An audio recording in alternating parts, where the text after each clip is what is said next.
And we are live again with Sensitive Success Stories. My name is Frida Calvo, and today I have the wonderful Jenn Turnham with me.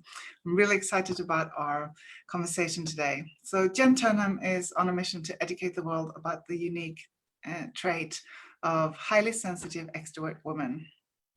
And with a strong background in applied psychology, Jenn has been helping people to use the power of their minds to overcome challenges since 2008.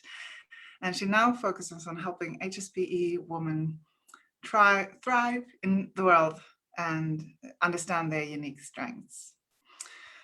So, hi, Jenn. Welcome to Sensitive Success Stories. Thank you for having me. I'm really honoured that I'm considered a success story. So, yeah, it's great to be here. Yeah, it's funny, and we'll talk more about that, what success story means to you. But can you tell us a bit about you and what you do and how you come to do what you do? Okay. Well, I suppose it starts. I'll try and tell the short version of the story. So it starts probably around 2012. I gave up my career to be a singer because it had always been a dream of mine, and I decided that I didn't want to get to the age of 50 or 60 and kind of wonder what if I'd given it a go. And so I packed my career in. At the time I was the state manager of a leadership training company, and so I didn't have a job to go to. I just got a part-time job to pay the bills while I chased my dream to be a singer.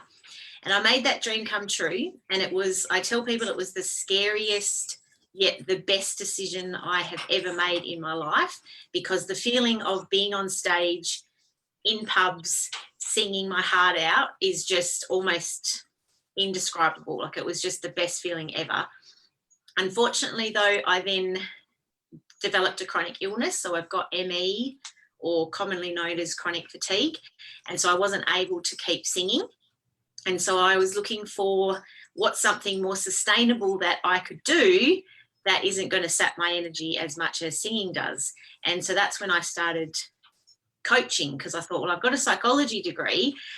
Let's see if I can help other people. And originally I started thinking, I'll help other people do what I did and not die with a dream inside of them. And then fast forward a couple of years, and I stumbled across Dr. Elaine Aron's research on highly sensitive people. And I came across it through reading the book Quiet, which the introverts out there might be aware of. So Quiet by Susan Cain. And my dad actually gave me that book to help me understand all the men in my life better, because it's pretty obvious to most people that I'm an extrovert, but my dad, my brother, and my partner are all very introverted. And I always joke that I got more out of the book for myself than I did, like, for Dad's purpose of giving it to me to understand them better. But I actually ended up understanding myself better, because in the book she does refer to highly sensitives. And so I went off on a bit of a research mission and started looking up what is a highly sensitive person, because back when I did my psychology degree, that was around the same time that Dr. Elaine Aron was doing all her research, so we didn't cover it in my degree. And so I came across the research and the definition of highly sensitives, and I just knew straight away that it was me. And then when I looked closer into it, I realised that highly sensitive extroverts are like a minority within a minority. And so for me, it was the kind of missing piece of the puzzle in terms of understanding myself. Because I studied psychology, I've always kind of been into personal development and self-awareness and kind of working on myself. But there was always kind of that piece missing that I didn't really fit anywhere. I knew I was extroverted, but then I'd see how other extroverts were, and then I couldn't do the same things that they could do. And so it was this really big light bulb moment, and it was kind of, as I say, the last piece of the puzzle for me to truly understand myself. So then I thought, well, who better to help other highly sensitive extrovert women than me, who's a highly sensitive extrovert woman with a psychology degree? So I thought, well, that's kind of like an ideal niche, like it's like a ready-made niche. And because at the time I kind of thought I had a niche, but I didn't really. It was still quite broad. So I kind of went from quite a broad one to probably one of the most specific niches I've ever come across in talking to people. So yeah, that's how I ended up coaching highly sensitive extrovert women. And I think the biggest challenge for us in the world is that we don't feel understood, and we don't feel like we can find our place because there's actually not many out there like us. So that's the short version of how I came to be doing what I'm doing now. Yeah, because the HSP, highly sensitive person, is about 15 to 20%. And out of those, like, is it 80% that are introverted and 70%. 70%? So 70% introverted. So then if you extrapolate that out into the general population, it's only about 6% of the population that are highly sensitive extroverts. And then if you just focus on women, which I do, then that you could kind of halve that. So let's say it's 3% of the population. Or if you're looking at just men and women, it's just over 1 in 20 would be a highly sensitive extrovert. But then if you, again, women, it's kind of half a person in 20, if that makes sense. Or like, what would that be? 1 in 40 would be 1 in 40. Yeah. Maths isn't my strong suit, although I do a lot of statistics in my psychology degree, but That's all right. So yeah, that's really niche and really unique as well. I can imagine, because I did think that HSP in general feel like they don't belong before they know more about themselves, but having that extra step as well with the extrovert. Yeah, it makes it even more confusing, I think. Yeah. So how do you know, like, we have some people in the group saying, I'm not introvert, I'm extrovert, I'm HSP. Like, how do you know if you're an HSP introvert or HSP extrovert? Okay, well, I think that the way I like to kind of work it out is if you focus on whether you're an introvert or an extrovert first, because when you add HSP to it, that's when it all kind of gets a bit confusing. So it's focusing on the key differences between introverts and extroverts. So did you want me to go through kind of what they are? Yep, sure. Yeah. So introvert, so there's only about kind of 4 main differences that I like to, how I explain it.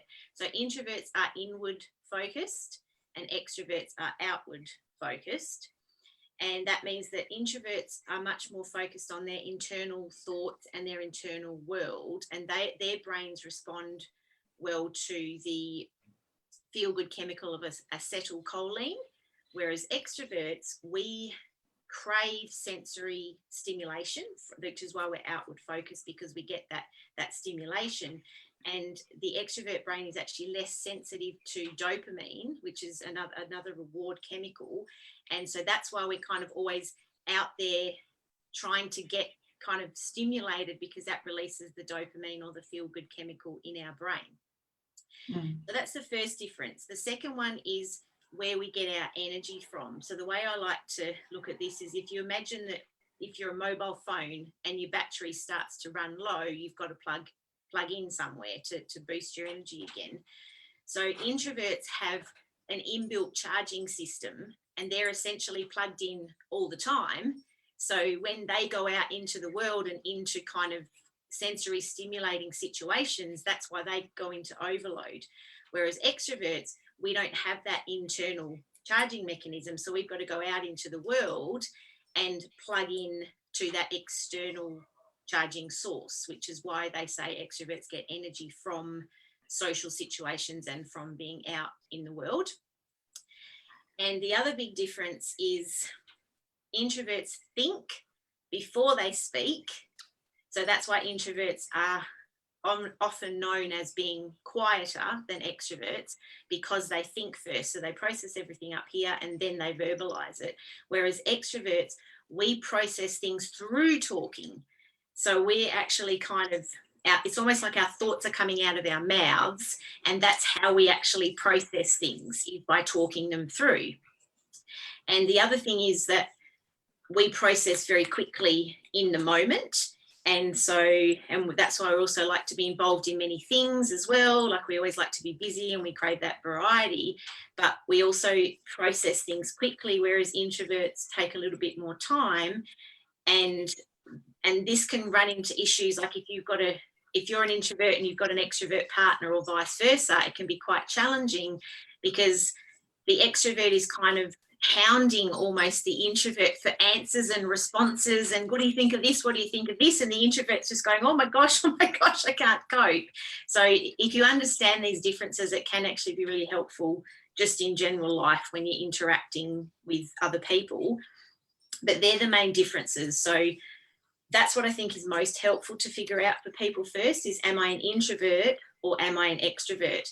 And the other thing to remember is that just because you're an extrovert, or I would use it the other way because it's a bit more extreme, just because you're an introvert, it doesn't mean you can't extrovert as a kind of verb, I think it is. So you can go out and extrovert, and it's kind of, it's something that you can choose to do or you can learn to do.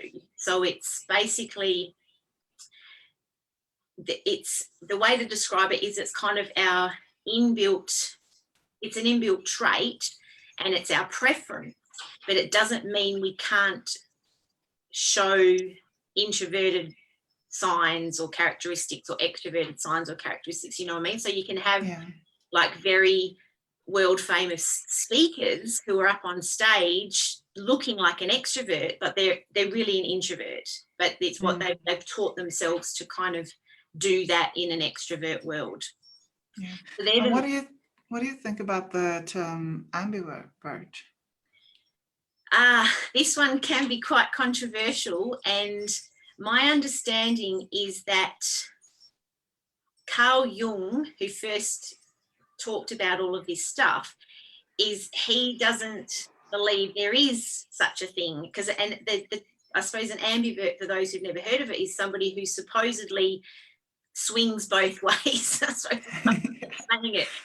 They're very comfortable being an extrovert, very comfortable being an introvert. But if you actually look at the brain science differences, and if you look at the fact that it's an inbuilt, like it's a genetic thing, it's a trait that you're born with, then the ambivert definition doesn't really fit. So what I think, there's a couple of theories that I have. One is that some people have gotten very good at living in an extrovert world as an introvert and vice versa. I think HSP extroverts who think they're ambiverts, I think that's because they're HSPs. So that kind of confuses the issue. But I'm not sure if there's actually such a thing as a true ambivert. I feel like it's probably somebody who just has a very developed other side of their personality, and they're very good at kind of jumping in between the two. Yeah, because when you describe introvert, it kind of like sounds like the HSP as well, like you process things slower, and so how does that go together with the extrovert? How do you become, or how are you an HSP extrovert? It gets really confusing, and that's why I say people who are HSP extroverts are often really confused about who they are, where they fit, because they don't seem to fit in an extrovert world, but then they don't totally fit the HSP definition either, because as you said, HSP, when you describe HSPs, it's very similar to introverts, a lot of the characteristics. So what tends to happen with the way I like to look at it is I feel like it's almost like introverts and extroverts are on a bit of a, HSP extroverts are on a bit of a seesaw. And we're constantly, I say we're walking contradictions, because it is almost like we have these two sides to ourselves. We have our extrovert side, and then we have our HSP side. And what happens is those sides are almost constantly at battle with each other almost, because what happens is our extrovert side kind of craves that external stimulation. So we go out into the world, we need our energy, we need that stimulation, but then our HSP side gets overstimulated. So then we have to kind of retreat back into our safe place.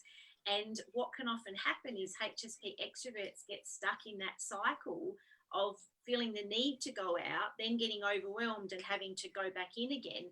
And so then over time, they stop going out sometimes because they just don't like the crash, I suppose, that comes with it. And so that that's like where I'm saying they're not finding that balance on the seesaw, because it's also something that I don't think you're ever going to be perfect at it. Like, I think it's going to be hard to have your seesaw like this, because your HSP side is going to need that downtime, but then your extrovert's going to want to come back out again, and that's when you can tip it the other way. And quite often we tip it too far, because there's that constant battle in our heads of getting that external stimulation but then becoming overwhelmed. So it's really quite a confusing situation, and I think that's why a lot of HSP extroverts think they're introverts, because particularly as we get older, our sensitivity can increase, and I think also our self-awareness increases, and that's when we start going, well, hang on a minute,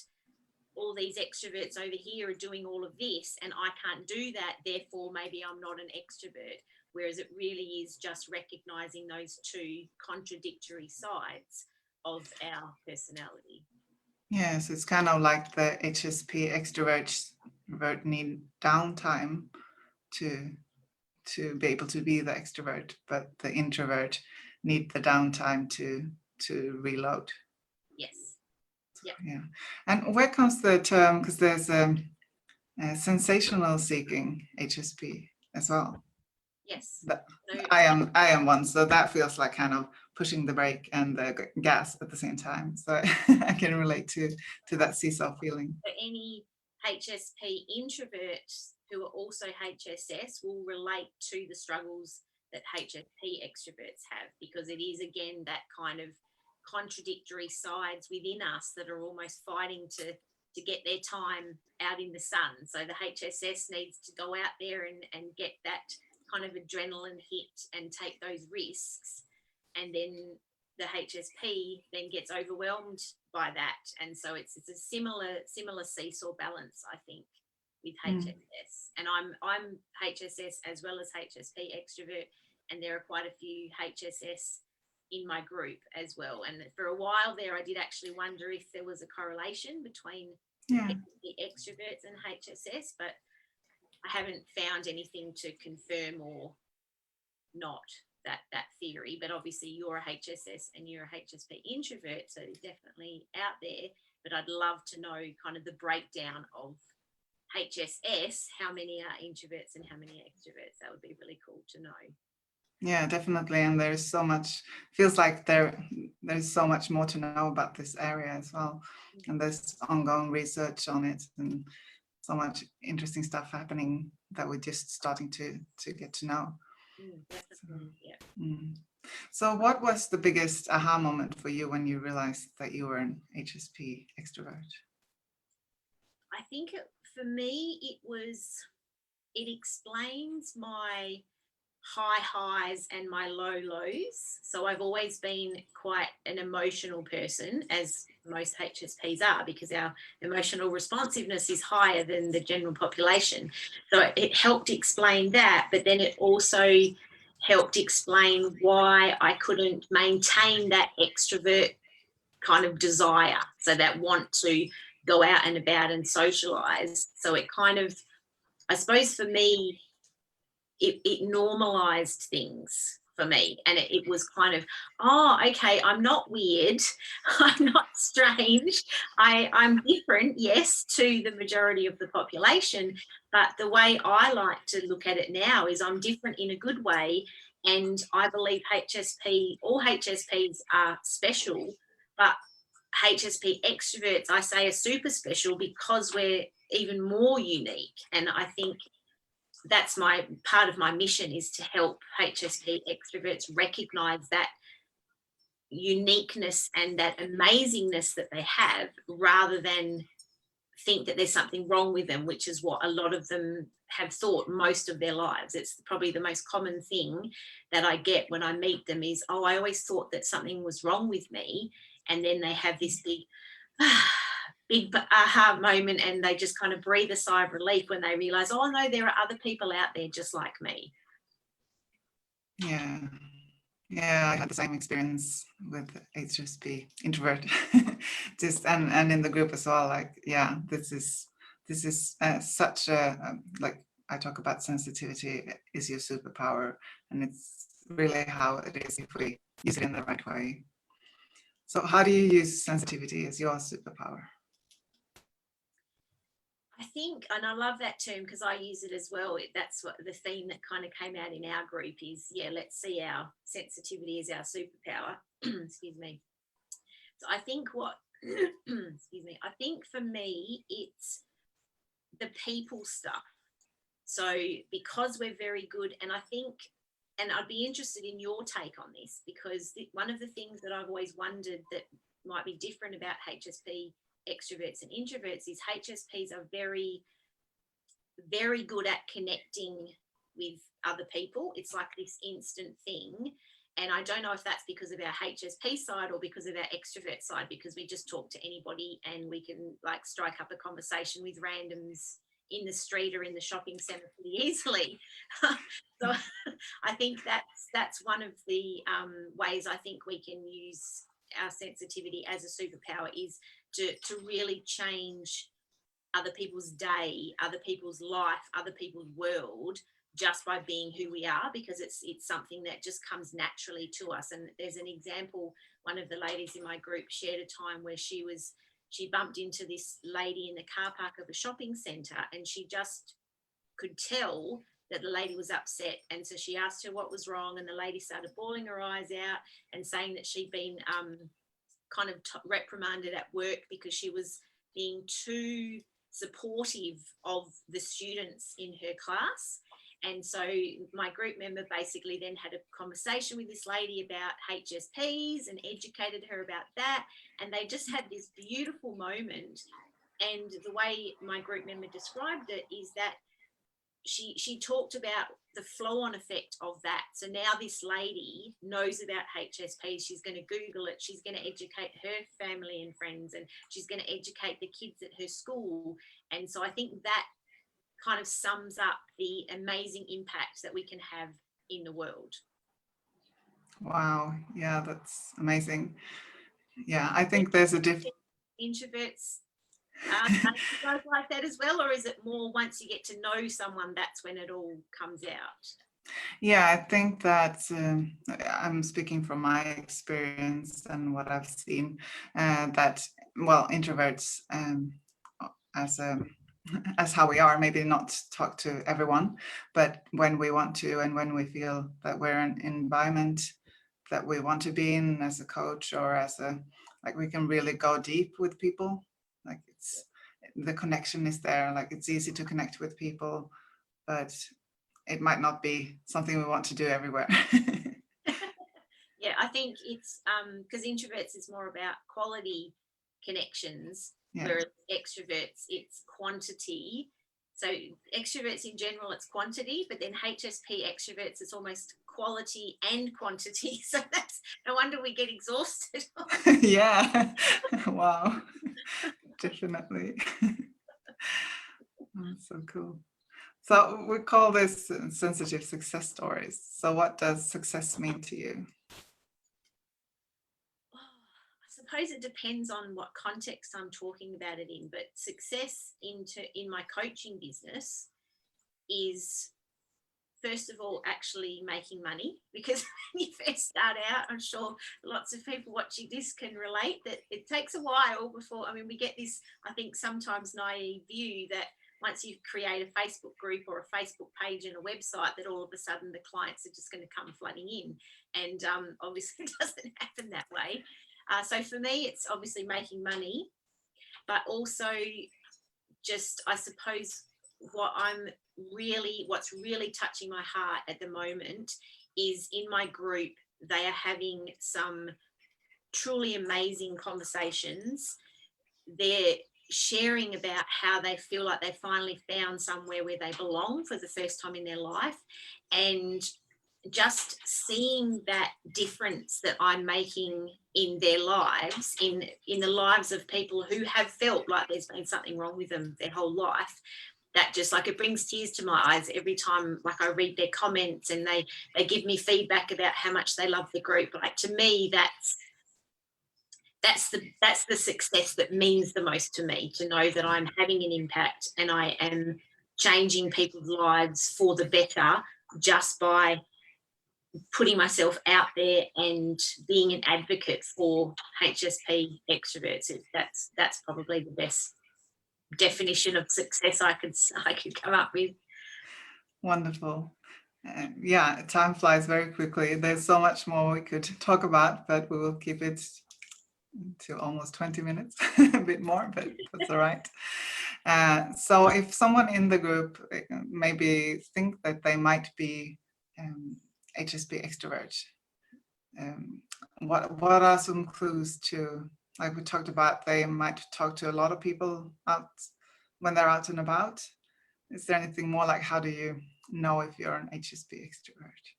I think it's probably the most obvious would be that kind of battle. You feel like that you're battling within yourself. So that desire to go out and socialize, but then feeling like you then become overwhelmed and have to retreat. So if anybody can relate to that seesaw or that kind of feeling of battling within two sides of themselves, I think that's probably the biggest indicator that there is perhaps an extrovert in there trying to get out.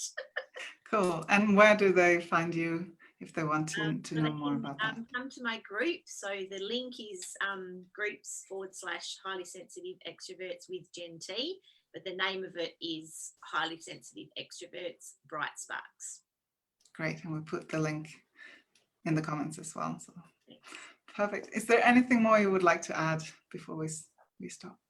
Just one quick thing. I wanted to just touch on some of the common misconceptions between introverts and extroverts, because I've got a quiz out there at the moment in social media world, and it's, are you a HSP, an empath, or an intuitive?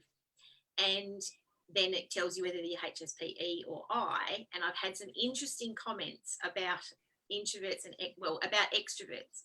So I just wanted to address them. So these are some of the things that we've been accused of: arrogant, loud, obnoxious, need social interaction to feed our ego, we suck up all the attention and we're exhausting, and needy, attention-seeking braggarts. So all of these comments were basically on social media on my quiz, and I've had to actually address those because I think there is a lot of common misconceptions out there in the world. And because somebody is arrogant, it doesn't mean they're an extrovert. Like they don't go together. And I think that's one thing I probably want to leave everybody with, is that we tend to put people in boxes, and if we're putting them in the wrong box, it's kind of not fair on the others. So by basically saying all extroverts are arrogant, loud and obnoxious, which is what one lady said, then that's not fair to extroverts, is kind of what I want to say. And it's like saying all introverts are shy, because shyness and introverts, they're not the same thing. So I just want to kind of put it out there that the human brain wants to put people in boxes. That's how it kind of conserves energy. But I think we need to be careful of putting the wrong label on what an extrovert is, or what an introvert is, or what a HSP is as well, because we don't want to be giving people a bad name because we've got it wrong, if that makes sense. So yeah, that was just the final thing, is just be aware that the labels we give can just be generalizations as opposed to accurate representations of that group of people. Yeah, that's such a good point. And yeah, we're too good at putting other people in boxes, but also ourselves in boxes. So just be curious and explore that. And I've done the test. I'm HSP introvert, so it was definitely a perfect match for me. Great, thank you very much, Jenn. It's been a pleasure having you. And if you have any more questions for Jenn, we'll put her link to her group in the comments. And yeah, I'm looking forward to continue the conversation and see you again. So thank you very much. Thank you very much. Have a great day, everyone. Bye.